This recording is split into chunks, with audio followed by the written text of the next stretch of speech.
listen to that introduction because I'm like, oh, that's me.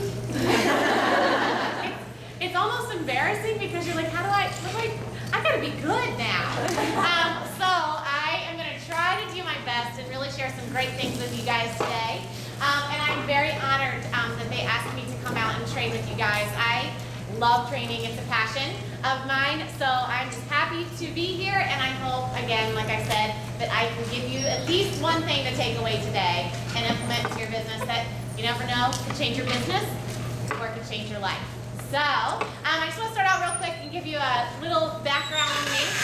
You've heard the numbers, but I also wanted to tell you kind of how I got into Premier. I've been in for 8 years now. August was my renewal. I renewed. And as soon as I see that little button pop up, I was like, oh, yes, renew. So I came in 8 years ago, and before I started Premier, this story will probably sound familiar to a lot of you because it might be your story. I didn't wear any jewelry at all, okay?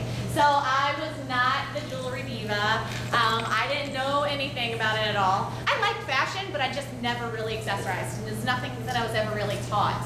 So I actually, my background is in teaching. I taught theater for 8 years, and my professor for my undergraduate was a very good friend of mine. And when I would go to visit, I'm from North Carolina originally, but I moved to New Jersey, that's where my husband is from. And so when I would go home to visit, I would always go see my professor. He was my mentor. He was my coach, if you will. And I needed to get my coaching sessions in so that I could get better at my job. So one time I go to visit Matt, and he says to me, Karen's doing this jewelry thing, and she wants to tell you about it. I was like, all right, I'll listen. And it was, I literally remember driving to their house because I was going to visit with Matt, and I was going to talk to Karen, and I was going to meet some other friends afterwards. And I remember saying, yeah, I'll probably only be there for 15 minutes. Karen was telling me about this jewelry thing, whatever. And so I went in with the intention of just being that nice person and listening. Well, here's what she said to me. She said, I know that you're a teacher and you wait tables, so you're always busy. So this might not be something for you, and it probably isn't, but you know what? I just want to tell you so in case you know other people that need some extra money, you can kind of send them my way. I have now learned that was a line, by the way. So learn that line, okay? Because it wasn't, I know it's not for you. So she told me the marketing plan, and I was immediately in the business. I heard 50%, 10, 10, 10, and I said, oh, where do I sign? So I was literally there 2 hours, not 15 minutes, talking about the jewelry and the business. I decided to become a jeweler before I ever saw a home show and before I ever saw the jewelry. What I saw was this opportunity, okay? So I want to tell you today that this is a great opportunity. You can make so much with Premier, whether it's you want to make just a little bit and add a little bit to your life, or you want to make a lot. Let me tell you who's in control of that. You, okay? You are the ones in control of that. You've got to decide that you want the success and that you're willing to do the things that you need to do to get that success.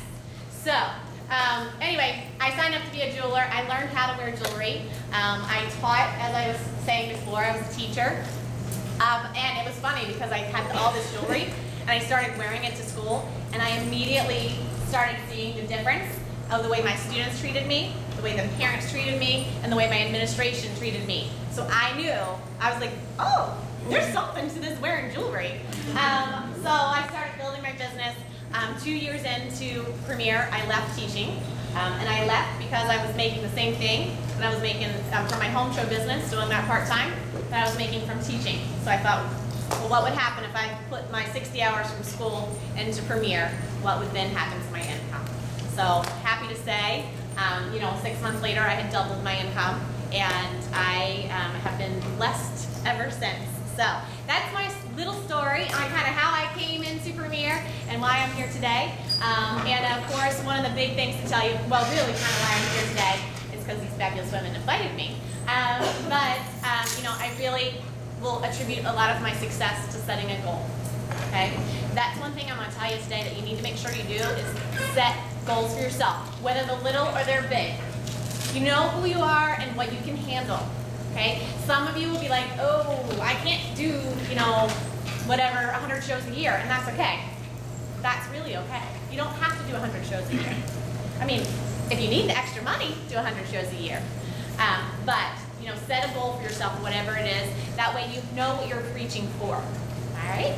So, what I'm going to share with you guys today, I'm going to really cover 3 main topics. We're going to talk about some retailing, we're going to talk about booking, and then we're going to talk about some sponsoring. And if there's time left over, I have some tips of things that I kind of do in my day-to-day business that I feel like are really help to, or really contribute to my success in the whole flow of things, just like kind of admin, businessy stuff. So, I'm going to start with retail. All right, how many people in here would like to up their retail?